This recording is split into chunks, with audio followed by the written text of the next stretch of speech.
Somerset, September 1811. The letter had arrived on a Thursday, which was the day Lady Pemberton preferred for correspondence, having long ago decided that Thursdays carried the correct weight for matters requiring both discretion and consequence. It was addressed to Edmund Corraith, shipping merchant of Bristol, widower, father of one, and a man whose fortune had been built on timber contracts and the quiet, relentless competence of a person who understood that the sea did not care about your pedigree. The letter said, in the careful hand of a woman who had spent 38 years managing the social architecture of Somerset with the precision of an engineer, that the Duke of Ashworth required a wife, that the Corraith fortune was of the appropriate scale, that the Corraith daughter was, by all accounts, accomplished and sensible, and that Lady Pemberton had taken the liberty of arranging an introduction at Ashworth Hall on the 14th of September at 11 in the morning, which was the hour she considered optimal for conversations that might determine the course of several lives. She had not, it must be noted, asked Edmund Corraith whether his daughter wished to be introduced. She had not asked the Duke of Ashworth whether he wished to receive her. Lady Pemberton operated on the principle that asking people what they wanted introduced an unnecessary variable into proceedings that were already complex enough, and that most people, when presented with a well-constructed arrangement, would recognize its merit and comply. Cressida Corraith read the letter at the breakfast table on the Friday morning because her father had placed it beside her plate without comment, which was his way of saying that the contents required her attention and that he had already formed a view he was not going to share until she had formed hers. She read it twice, set it down beside the toast rack, and looked at her father across the table. "A duke," she said. "A duke," he confirmed. He did not look up from his own correspondence, which concerned a timber shipment from the Baltic that was occupying approximately 1/5 of his attention, the remaining 4/5 being directed at his daughter in the way that 24 years of close observation had made instinctive. And Lady Pemberton has arranged this without consulting either party. Lady Pemberton, her father said, turning a page, has been arranging things without consulting the relevant parties since before you were born. It is, I believe, her primary talent. Cressida considered the letter again. She thought about what she knew of the Duke of Ashworth, which was considerable, because Cressida Corraith made it her practice to know things, and because Somerset society talked about the Duke of Ashworth the way coastal towns talked about the weather, constantly and with the understanding that conditions could change without warning. She knew that he was 31. She knew that he had inherited the dukedom at 23 upon his father's death, and had managed the Ashworth estate with a competence that even his critics acknowledged. She knew that he had been married once to Lady Viola Stratham, daughter of the Earl of Dunmore, and that the marriage had ended in a scandal Somerset discussed in the specific hushed tones reserved for events that were both deeply felt and thoroughly enjoyed.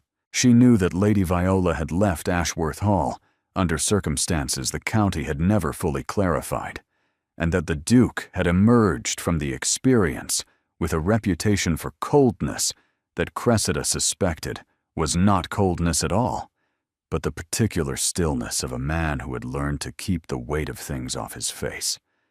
She knew one more thing.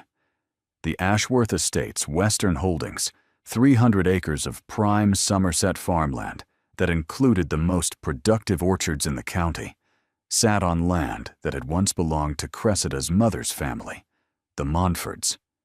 The land had been sold to the Ashworth estate 40 years ago under terms that Cressida's grandfather had considered fair, and that Cressida's mother, before her death, had considered the single greatest financial error the Montfort family had ever made. Her mother had left her a letter about it, sealed, undated, with instructions written on the envelope in her mother's careful hand. "When the time is right, you will know." Cressida had carried that letter for 3 years, since her mother's death, tucked into the writing case she brought everywhere, and she had not opened it, because she had not yet encountered a moment that felt like the one her mother had anticipated. "I will go," she said. Her father turned another page of the Baltic correspondence. "Because Lady Pemberton expects it?" "Because I am curious," she said. "And because a duke who needs a fortune is a duke whose position is more complicated than it appears, and I find complicated positions interesting." Her father regarded her over the top of the shipping letter. "Be careful with interesting," he said. "Interesting has costs." "So does boredom," she said, and picked up the toast.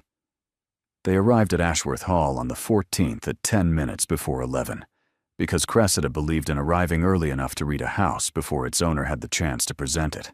The hall was Georgian, symmetrical, and managed with the kind of precision that said its master either valued order or used order to control what lay beneath it. The staff who received them were efficient and unsmiling, which told her the household ran on competence rather than warmth. Lady Pemberton was already there. She materialized in the entrance hall with the practiced timing of a woman who understood that the first face a visitor saw determined the temperature of everything that followed. She was 62, silver-haired, sharp-eyed, and dressed with the understated authority of a woman whose influence required no announcement. "Miss Corraith," she said. "And Mr. Corraith, how good of you to come." "How good of you to arrange it," Edmund said, with the mildness that was his version of irony. They were shown to the morning room. Cressida sat. She wore a dress of deep amber, well made, not fashionable in the London sense, but fashionable in the sense that mattered, which was that it fit her precisely and said nothing it did not mean. She had her mother's coloring, dark hair, pale skin, and the steady gaze of a woman who had learned early that looking away first was a concession she could not afford. The Duke of Ashworth entered at exactly 11. He was tall, dark-haired, and possessed of the kind of face that would have been handsome if it had been willing to participate in the effort. His gaze moved across the room with the efficiency of someone cataloging its contents and assigning them their appropriate weight. It reached Cressida and stopped, briefly, with the fractional pause of a man encountering something he had not accounted for in his preparations. "Miss Corraith," he said. "Your Grace," she said. He sat across from her. "I will not waste your time," he said.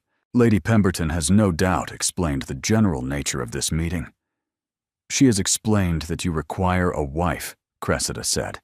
"She has not explained why." Something moved behind his expression, the reaction of a man who had expected compliance and received a question instead. "The reasons are practical," he said. "The estate requires an alliance of a certain financial character. I require a wife who understands the responsibilities of the position and who will conduct herself with discretion and reliability." He paused. "My previous marriage ended badly. I will not discuss the details. What I will say is that I learned from it the value of clarity in expectations. I do not want a companion. I do not want a partner in the romantic sense. I want an arrangement that is transparent, functional, and free of the complications that arise when sentiment is allowed to interfere with practicality."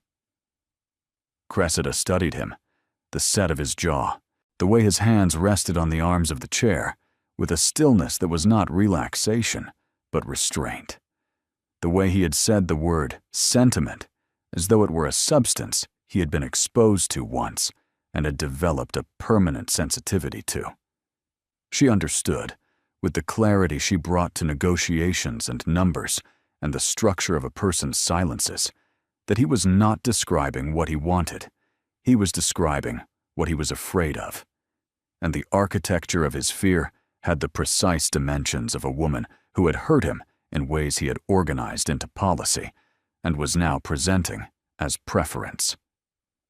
"You are asking me to audition for a role," she said, "in which the primary qualification is the absence of feeling.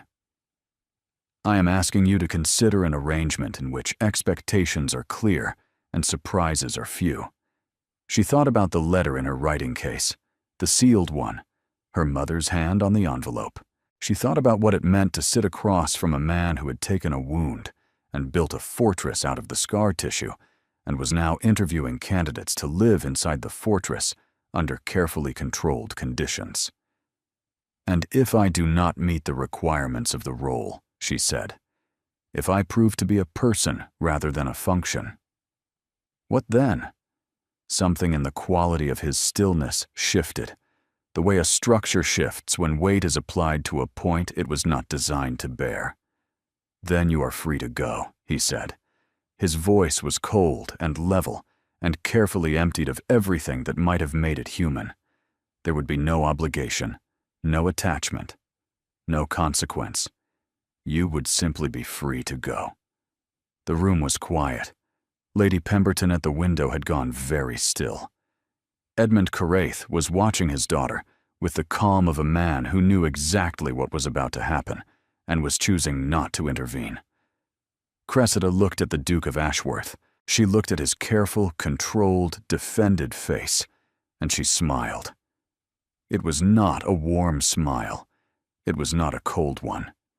It was the smile of a woman who had just been told she was disposable by a man who did not realize he had revealed everything about himself in the act of saying it. A smile that said, "I have heard you completely, and I understand more than you intended, and I am not injured by this, because you are the one who does not yet understand what is happening in this room." She reached into her writing case. Not her mother's letter, not yet, but a document she had brought because Cressida Carraith did not walk into rooms without preparation. A surveyor's report, commissioned 6 months earlier, detailing the western boundary of the Ashworth estate and the historical claim of the Montford family to 300 acres of its most productive land. "Before I accept your generous offer of freedom," she said, with a composure that made his composure look like effort, "perhaps your grace would like to review this." She placed the document on the table between them. For the first time since he had entered the room, the managed facade faltered, not dramatically, but with the subtle recalibration of a man who had walked into a negotiation, believing he held all the terms, and had just discovered that the other party had arrived with terms of her own. She stood. "I will leave you to review the document at your leisure," she said. "When you have considered its implications, you may write to me." She paused. "Or not. As you said, Your Grace, there is no obligation." She inclined her head. Not a curtsy, a nod, the kind given between equals, or between a woman who knew her worth and a man who had not yet calculated it correctly. "Good morning, Your Grace." "Good morning, Miss Corrith," he said, but his voice had lost the cold and had not yet found what would replace it. She collected her father, and they were in the carriage and through the Ashworth gates before Lady Pemberton had fully registered that the interview she had spent 3 weeks arranging had lasted 18 minutes and had not produced the outcome she had designed. In the carriage, Edmund was quiet for the first 2 miles. "The surveyor's report," he said. "A precaution," she said. "You showed your hand early." "I showed him 1 card," she said. "He does not know what else is in the case." Her father glanced at the writing case on the seat beside her, where her mother's unopened letter sat beneath the correspondence and the Bristol accounts. "Your mother's letter," he said. "Not yet," she said. "When?" She looked out the window at the Somerset Hills in their September colors. "When the time is right," she said, and heard her mother's handwriting in her own voice, and almost smiled. The Duke spent the remainder of the 14th in his study. The surveyor's report was on his desk. He had read it 3 times. His steward, Mr. Garrick, had provided the estate records with the efficient neutrality of a man who had learned that the most useful quality in a steward was the ability to deliver information without opinion. "The Montford claim, Your Grace," Mr. Garrick said. "It predates the 1771 purchase.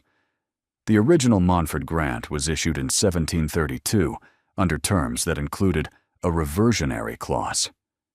If the land was sold outside the Montford line, the clause permitted any direct descendant to petition for reassessment within 3 generations. The 3rd generation would be Miss Corraith. Her mother was the last Montford by birth. The Duke sat with this.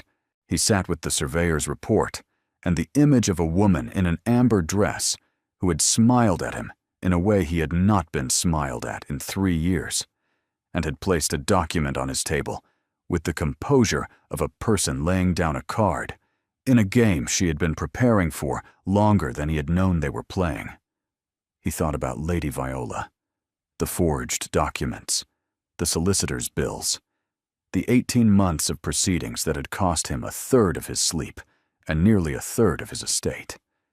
And then he thought about a woman with dark hair and steady eyes who had asked him why he needed a wife, and had listened to his answer with the attention of a person who was hearing what he wasn't saying as clearly as what he was. "Write to Miss Corraith's solicitor," he said. "Request a meeting regarding the reversionary clause." "Shall I draft the letter, Your Grace?" "No. I will write it myself." The letter took him 4 drafts, which was 3 more than any letter had taken him in recent memory. His letter arrived on a Monday. It was written in his own hand, precise, angular, unhurried.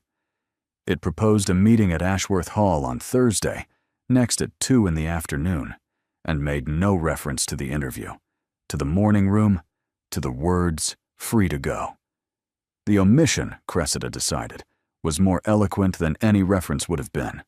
She wrote back the same afternoon. "Thursday at 2 is acceptable. I will bring my father's solicitor and the Montford records.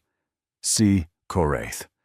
They were shown to the study, not the morning room. She noted this. The morning room was for social performances. The study was where he worked. She was being admitted to the operational center of the estate. The study was lined with maps, estate maps, county maps, geological surveys, drainage plans. They covered the walls with the density of a man who understood his land, not as an inheritance, but as a system.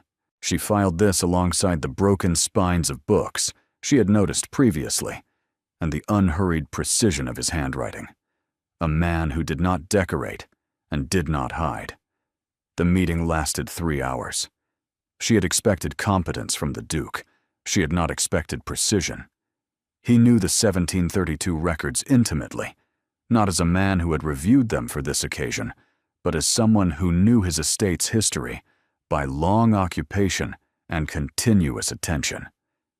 He identified the 3 points where the Montford claim was strongest and the 2 where it was most vulnerable, and laid them out with a directness that surprised her solicitor, Mr. Calloway, who was accustomed to landowners who left the details to their legal representatives. "The reversionary clause," the Duke said, "permits a petition for reassessment. It doesn't guarantee a favorable outcome. The clause requires direct lineage and material interest in the land." "Direct lineage is established," Cressida said. "My mother was the last Montford by birth." "Material interest requires more than a historical claim," he replied. "It requires a demonstrable connection, current use, current investment, current presence." "Then I shall have to establish a current interest," she said. "There is a property adjacent to the Western holdings, Thornfield Manor. It has been on the market since July. The house is sound, the land is productive, and the location would establish the material connection the clause requires." The Duke was quiet. Mr. Garrick at the window turned his head slightly. "Thornfield Manor borders the Ashworth Western holdings on 3 sides, the Duke said. "It does," she said. "The location is extremely convenient." The smile she had given him in the morning room was not on her face, but it was in the room. He could feel it. She could feel him feeling it. "Convenient," he repeated. For the purposes of the clause, she said. Purely a legal strategy. Mr. Prewitt, he said without looking away from her. Please note Miss Carraith's stated intention regarding Thornfield Manor. She left Ashworth Hall at 5:30. In the carriage, Mr. Calloway reviewed his notes with the satisfaction of a solicitor who had witnessed excellent preparation meet excellent opposition. The Duke is not what I expected, he said. He knows the records better than most landowners know their own tenants. That will make this more difficult, Cressida said, and meant two things at once, and acknowledged neither. Thornfield Manor was purchased on the 29th of September. The price was fair, the property sound, a handsome stone manor with 80 acres of productive land, positioned precisely where she needed it, close enough to the Ashworth Western holdings that her presence would be impossible to overlook, and far enough from Ashworth Hall itself that the proximity could be credibly described as coincidental. Her father asked whether she had reviewed the drainage survey, which she had, and whether she understood that buying a property adjacent to a duke's estate in the middle of a legal dispute would be interpreted by the county in exactly one way, regardless of how many legal justifications she attached to it. I am comfortable with the strategy, she said. The interpretation is the county's concern. Your mother, he said, and stopped. He did not often mention her mother. When he did, it was with the careful brevity of a man who carried that loss in a private room and did not open the door frequently. Your mother would have done exactly this. She would have bought the property and called it strategy and believed it for approximately 1 week, and then she would have admitted that strategy was only part of the architecture. It is strategy, Cressida said. But she heard the almost in her own voice, and her father heard it too, and neither of them remarked on it. She was at Thornfield by the second week of October. She arrived with 2 carriages of furniture from Bristol, a housekeeper named Mrs. Danworth, who considered inefficiency a personal insult, and a set of Montford family records that she installed in the library on the first afternoon with the care of a person establishing a headquarters. The land was productive, but underattended. The previous owner had let the orchards drift, the pruning schedules abandoned, the irrigation channels silted. She walked every acre in the first week with the methodical attention of a person taking inventory of what she had bought and what it would cost to make it what she intended. She had a plan drawn up by Friday. By the following Monday, she had engaged a local estate manager named Holt, who arrived with cautious optimism and dropped the caution by the end of the first week. The Duke was informed of her arrival by Mr. Garrick, who mentioned it during the Tuesday estate review, with the carefully maintained fiction that it was routine.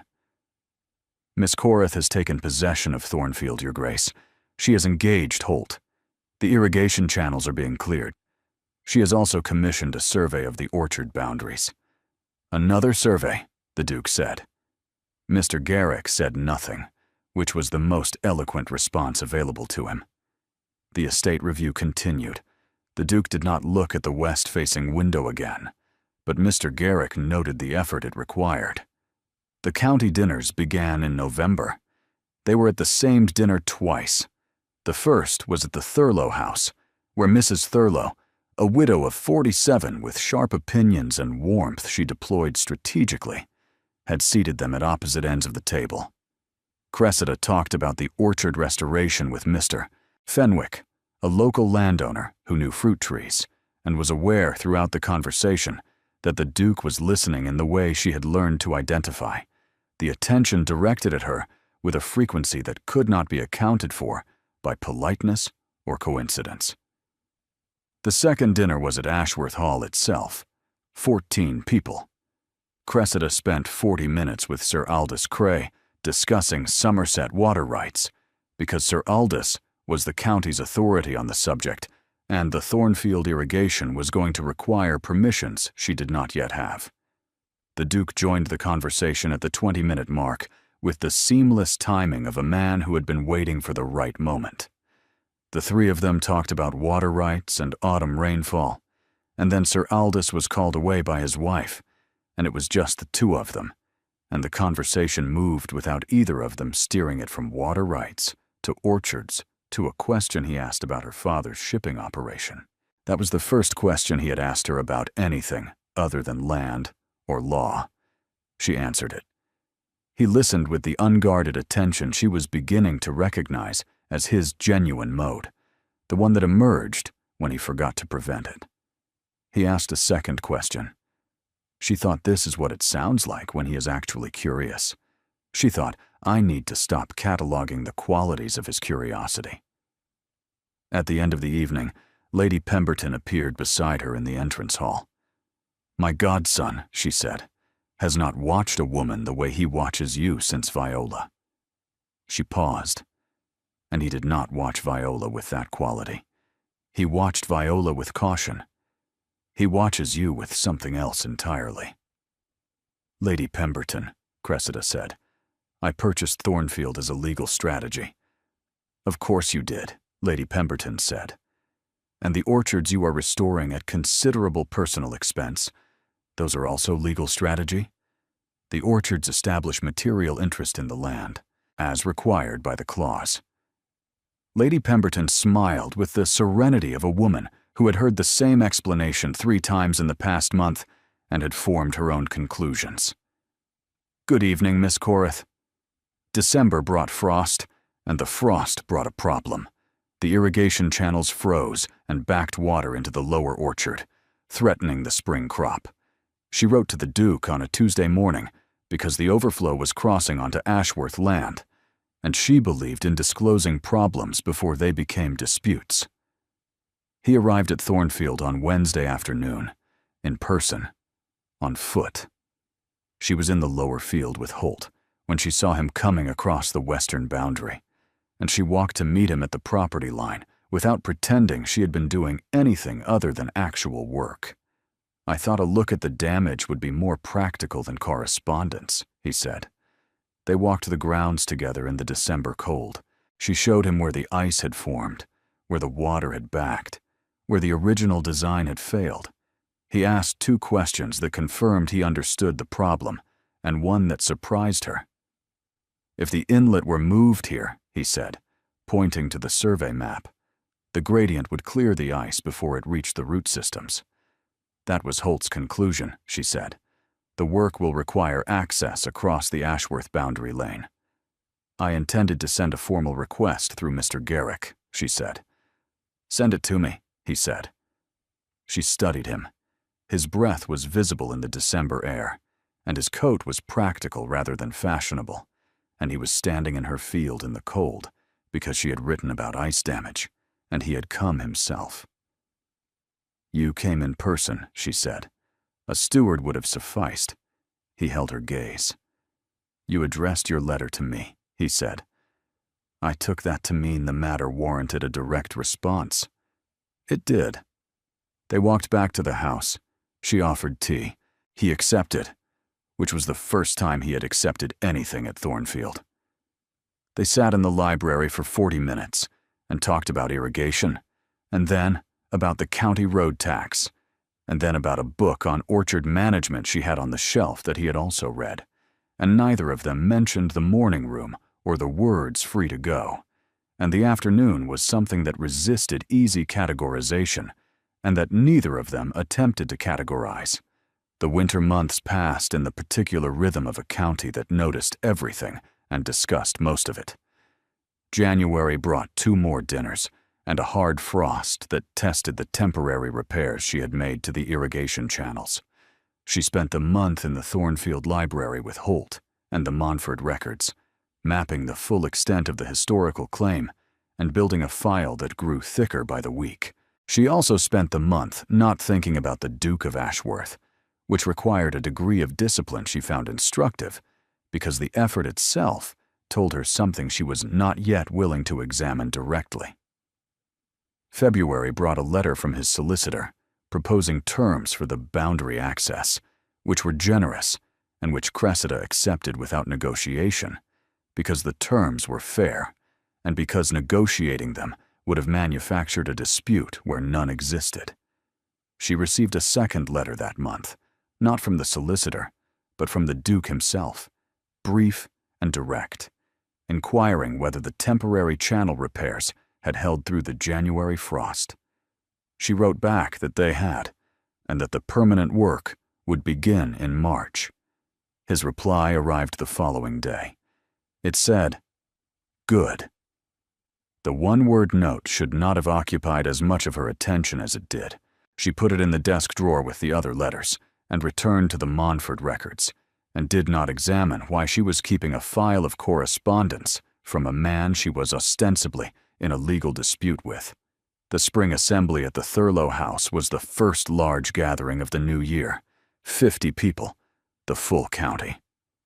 Cressida arrived with Mrs. Thurlow and found the Duke across the room in conversation with Sir Aldous. He noticed her arrival with the attention she had stopped pretending not to recognize. The evening proceeded. She talked about spring planting with the Thurlows. She talked about the road tax with Sir Aldous and with the Duke, who joined the discussion and stayed. And the conversation moved from taxes to orchards to a question he asked about the Montfort family records she had been organizing at Thornfield. That was the first question he had asked about her family rather than her land. Viscount Hale arrived at her left shoulder. She had been tracking him for 20 minutes. Hale was 55, titled prosperous in the inherited sense, rather than the earned sense, and possessed of the confidence of a man who had never been required to justify his position and considered this absence of scrutiny a reflection of merit. There were 5 people within easy hearing. He had positioned himself with care. "Thornfield is looking well, I am told," Hale said. "Quite the project you have undertaken." "Thank you," she said. "One does wonder about the permanence of these." He paused with the timing of a man who enjoyed his own pauses, enthusiasms. "Somerset has a certain character, Miss Corraith, an established rhythm. New arrivals sometimes mistake energy for belonging. The word belonging did the work he had designed it to do. In another context, it was neutral. In his mouth, with his audience and his carefully arranged smile, it meant you are a merchant's daughter in a room full of titles, and the orchards and the surveys and the legal claims do not change the fundamental arithmetic of what you are." Cressida held his gaze. She had heard this frequency of condescension in Bristol, shipping offices, and London drawing rooms, and across negotiating tables, where men with less competence and more pedigree had attempted to reduce her to a category they found manageable. She was formulating her response when she heard the Duke's voice, not the voice from the morning room, not the voice from the study or the dinners, the one beneath all of them, the one that carried 200 years of Somerset in it and understood exactly what weight it held. "The work at Thornfield," the Duke said from her right, "has resolved a water failure affecting both the Thornfield and Ashworth properties for over 20 years. Every landholder in the Western District has benefited." His gaze held Hale's for 1 beat longer than social convention required. "I believe we all value landowners who take their responsibilities seriously." Hale's smile underwent a rapid adjustment. "Of course, Your Grace, I merely—" "The county," the Duke said with the economy of a man who did not require volume to be heard, "has room for competence. I believe we are agreed on that." Hale found someone else to talk to with the haste of a man who had been publicly corrected and needed time to recover his footing. Cressida stood beside the Duke in the aftermath. He had not made her a cause. He had not made it personal. He had placed accurate information into a room receiving inaccurate impressions, and he had done it in a way that left Hale no path to continue and left her defended without being diminished. He returned to conversation with Sir Aldous as though nothing had occurred. She crossed to Lady Pemberton. "He intervened," Cressida said. "I saw," Lady Pemberton said. She accepted a glass of wine with the calm of a woman who had been anticipating this conversation for months. He made it about the land, so that Hale had no position to retreat to. so that the room understood the facts without requiring a declaration, and so that you were protected without being reduced. She paused, which is a very specific kind of intelligence. Cressida looked across the room at the Duke. He was not looking at her. "He was wrong about me," she said. "In the morning room." "Yes," Lady Pemberton said. "And he knows it. He has known it for some time. He does his accounting carefully. He required sufficient evidence." Cressida found the Duke's gaze across the room, not the controlled attention. The other one, she held it for one beat longer than convention required, and then turned back to Lady Pemberton and said something about the road tax, and the assembly continued around them, and neither of them said anything further that evening, and it cost them both considerably. He came to Thornfield on a Thursday morning, 3 days after the assembly. She was in the lower field reviewing the planting schedule with Holt. She saw him at the gate on foot and walked to meet him without hurrying. He did not appear to expect her to. "Your Grace," she said. "Miss Coraith." He looked at the irrigation channels running clear in the March morning. "It is working." "It is working," she confirmed. "The lower field at Ashworth was dry this morning for the first time in 4 winters," he said. He looked at her. He looked at the gate between them, which she had not opened. "I owe you an apology," he said. She waited. "In the morning room," he said. "In September." "What I said.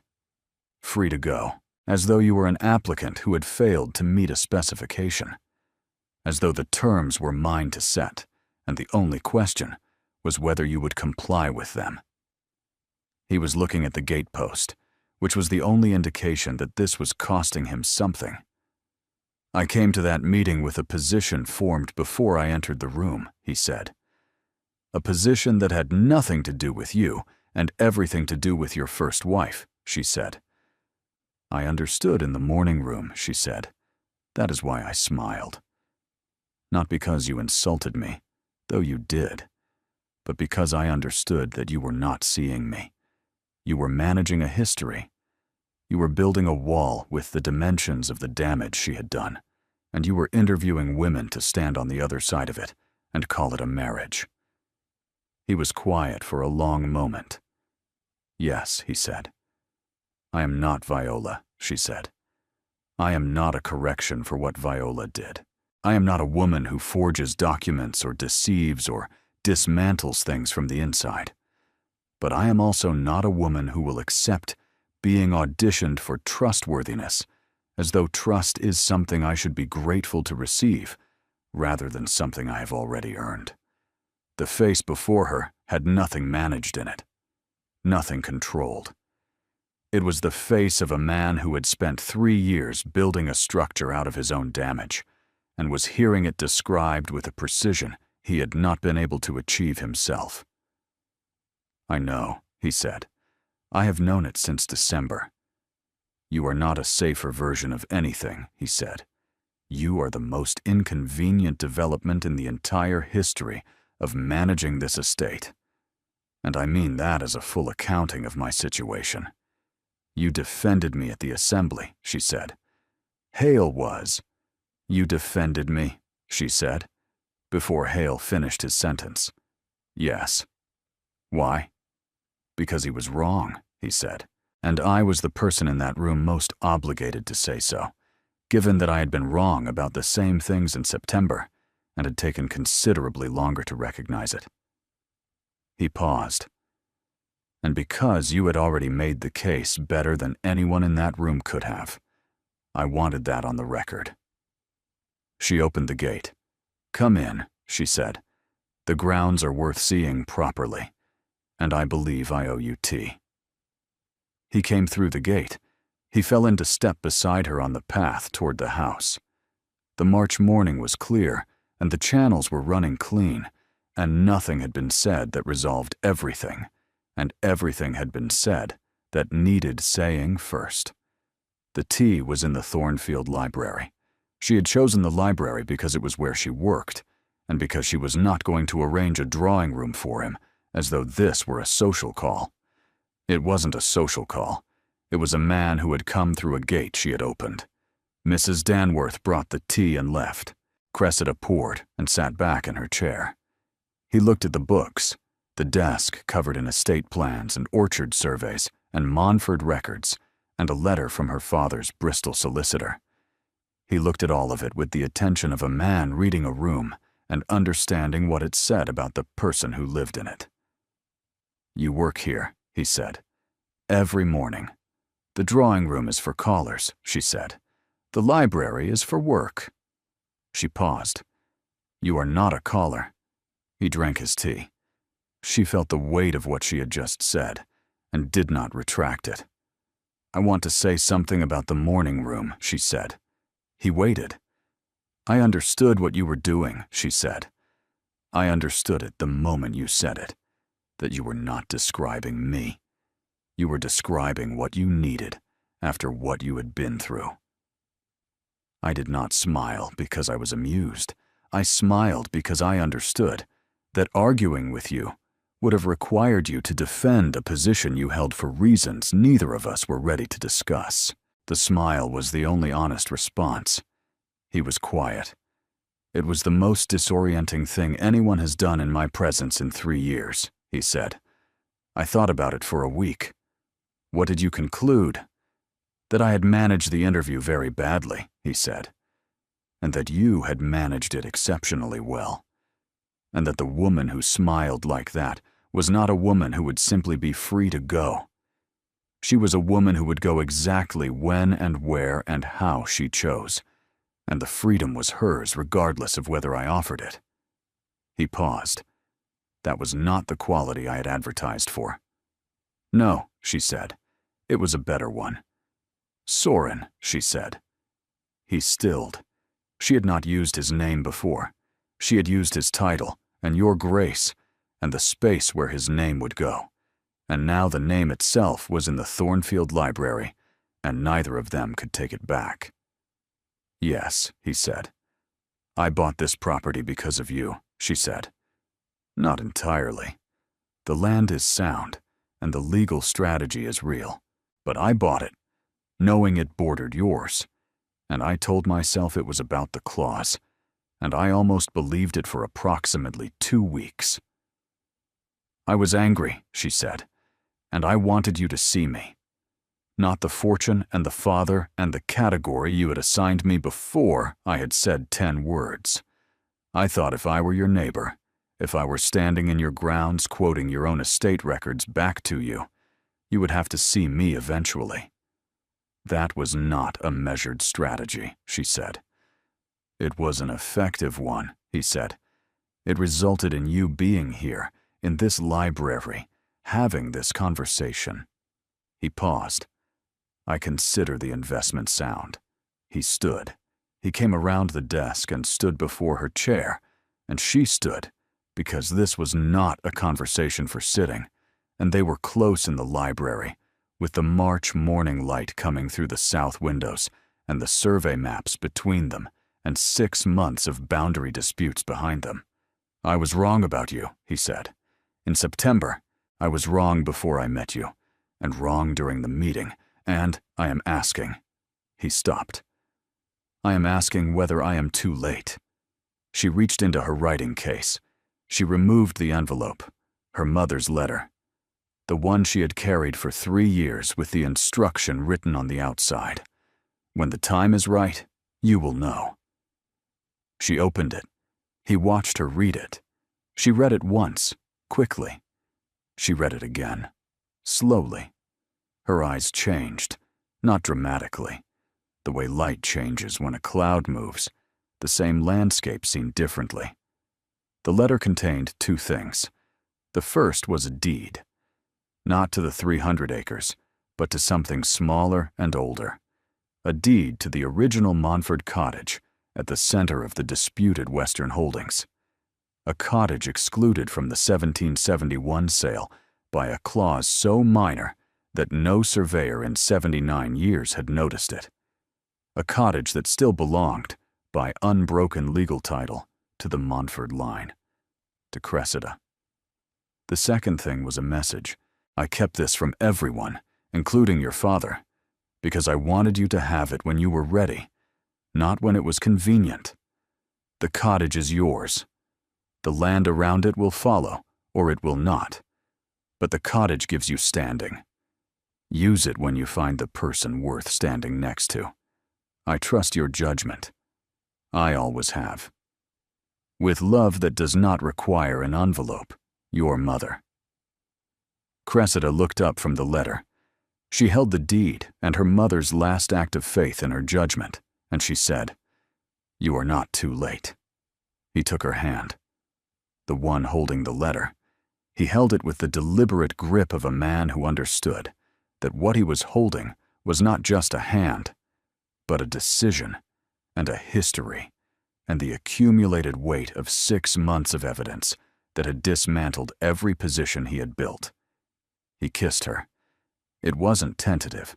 It had the honesty of a man who had been revising his conclusions for 6 months and had arrived at one he was prepared to act on.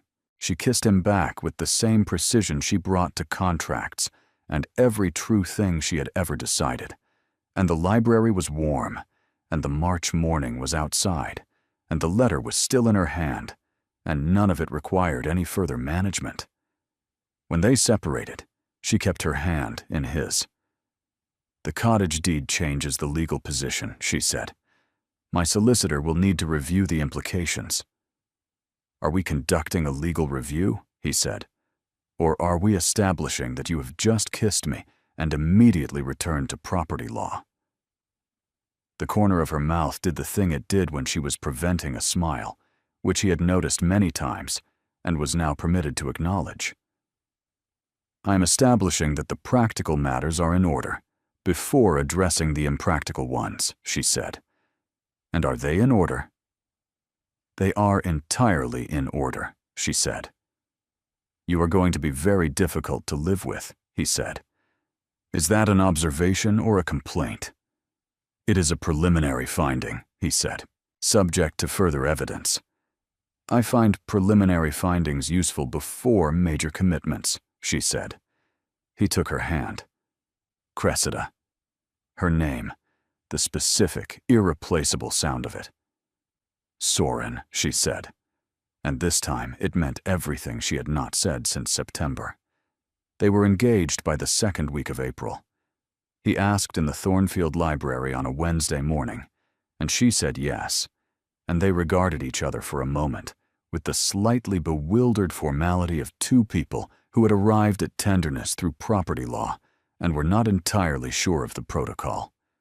He took her hand across the desk, and she let him hold it, and the March survey maps were still spread beneath their joined hands, and she thought that no one in the history of Somerset had ever become engaged on top of a boundary dispute, and that this was, in its way, the most honest foundation a marriage could have. Her father received the news from behind the Bristol shipping accounts. "The Duke of Ashworth," he said. "The man who told you that you were free to go." "He has revised that position," she said. "He came to my gate and apologized without a single qualifying clause," she said, "and sat in my library and drank my tea, and said the smile was the most disorienting thing he had encountered in 3 years. She paused. "I find I cannot hold a man's September against him when his March is everything it ought to be." Her father set down the accounts. "Is he worthy of you?" "He is trying to be," she said. "That is the best answer available." Her father nodded. "It is the best answer," he agreed.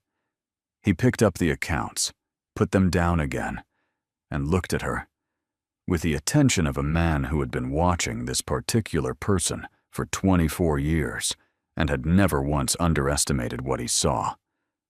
"Your mother would have liked him," he said. "She would have argued with him constantly, and she would have liked him." Cressida held this. She held it carefully, because her father did not say things like this often, and when he did, they carried the weight of a door being opened into a room he usually kept closed. "I think she anticipated something like this," Cressida said. "The letter. The timing instruction on the envelope. She knew I would need it when I found someone worth the argument," Her father was quiet for a moment. "She usually did know," he said. The Duke's letter after the engagement, addressed to Cressida and not to her father, said, "Your father's letter was generous and entirely beside the point. I am marrying you. The accounts will follow. S." She put it in the desk drawer where she kept his letters. There were 9 now. She returned to the spring planting schedule with the focused attention of a woman who was extremely pleased and not going to be impractical about it. Lady Pemberton called on Tuesday with the energy of a woman who had been exercising restraint for 4 days, which was her absolute maximum. She sat in the library chair across from Cressida's desk and accepted tea with the composure of a woman settling in for a thorough accounting. "The library," she said. Again. "It is where I work," Cressida said. "It is where you do everything, apparently," Lady Pemberton said, "including, I am given to understand, conducting the most consequential conversation of my godson's adult life." She set down her cup. "He was happy when he called on me yesterday. I have not seen him happy in 3 years. He showed it the way he shows everything, quietly and without announcement, but it was unmistakable." She studied Cressida steadily. "You are good for him." "He is good for me," Cressida said, "which is the thing I did not expect. I expected to prove a point. I expected to be right." She paused. "I did not expect to discover that he was also right about certain things, and that those things were what made him worth the argument." "What was he right about?" "That a woman who understands her own value," Cressida said, "is a formidable thing." He had entirely the wrong language for it. But the instinct beneath the language was not wrong. Lady Pemberton regarded her for a moment. "He is going to discover," she said, "that he has acquired a duchess who will manage his estate more effectively than he does." "He has already discovered it," Cressida said. "He mentioned it at least twice during the proposal." Lady Pemberton stood. "The engagement dinner," she said. "I will host it. Hale will be invited." She paused at the door. "Because it is better to have him at the table, where he must behave, than outside it, where he will not.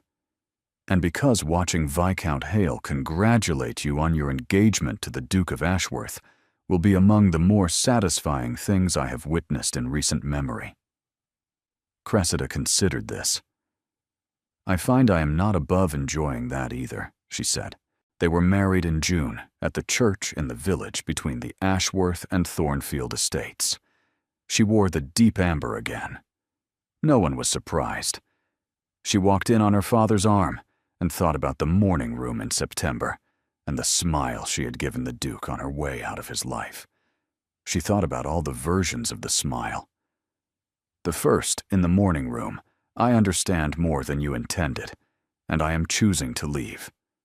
The second, across the assembly after Hale, a private acknowledgement that said, 'I see what you did.'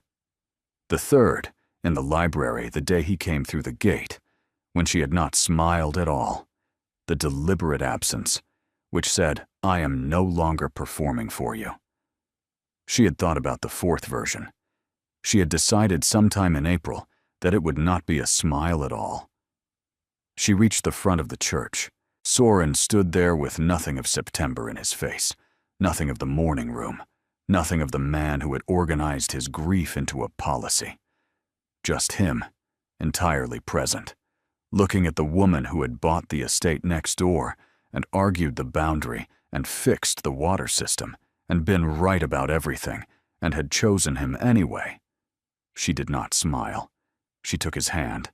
She placed her mother's letter in his palm, the opened one, the one that said, "Use it when you find the person worth standing next to." He closed his hand around both, the letter and her hand together, with the grip of a man who meant what he agreed to and did not intend to let go. At the wedding breakfast, Hale congratulated them with the grace of a man who had exhausted his alternatives and was conducting himself accordingly. Mrs. Thurlow watched this exchange from across the room and caught Cressida's eye and raised her glass an inch, which was the Somerset equivalent of a standing ovation. Her father found her at the edge of the room in the late afternoon, when the breakfast was moving toward its close. He stood beside her and looked at the room, at the county assembled and performing itself for its own benefit, at the June light coming through the tall windows. "He is happy," she said. "Are you?" She considered the question with the honesty it deserved. "I am," she said. "I am also still annoyed about 2 things he said in December, and I intend to revisit them at the appropriate time." "Only 2 things," her father said. "The third resolved itself in February. He conceded the point about the Southfield rotation in writing, which I have filed." Her father laughed, the full, genuine laugh of a man who had spent 24 years being proud of this person and had decided today was the correct occasion to let it show. "You are going to be a magnificent duchess," he said. "I know," she said. "I intend to be." Soren found her in the West Garden as the June evening light moved across the Somerset countryside in the long, golden way of evenings that did not want to end. She was looking at the orchards, his or hers or theirs, the distinction no longer carrying the weight it had in September. "All of it," he said. "The orchards and the western holdings, and the boundary, and the cottage, and the library. All of it is yours. In every sense that matters. I want you to know what I know that." She looked at the trees in the June light and thought about freedom, and what it had meant in September when he had offered it as a dismissal, and what it meant now when she understood that the truest freedom was not being free to go but being free to stay, on terms she had written herself, beside a man who had learned to read them. "Soren," she said. "Yes. I am going to reorganize the Ashworth Library. The cataloging system has no logical basis." He regarded her with an expression that was attempting to suppress a smile and not entirely succeeding. "The library is yours," he said. She stepped toward him.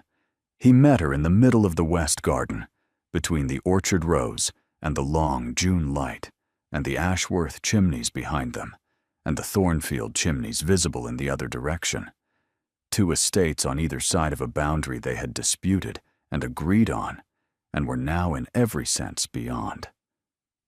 She smiled, not the morning room smile, not the assembly acknowledgement, not the deliberate absence. This was the 4th smile, the one she had been saving since April. Full, unguarded, completely real. The kind that required no management and no strategy and no precision. The kind that said everything the other 3 had been protecting. "I see you. I am not leaving. I am here." "Soren," she said, and his name in her voice had all of September and October, and every month since in it, and none of it was a wound anymore. "Cressida," he said. He took her hand. She let him take it. The June evening went on around them, warm and unhurried, and entirely indifferent to whether any of it had been practical. And the answer they had both concluded was that it had been, just not in the way she had told herself in September. The best investments, her father had always said, were the ones you understood better after you had made them than before. She understood this one completely. And in the writing case, she would carry into Ashworth Hall that evening, beside the Bristol accounts and the 9 letters and the deed to a cottage that had waited 79 years to matter. Her mother's letter lay open, the last line visible in the fading light. "I trust your judgment. I always have."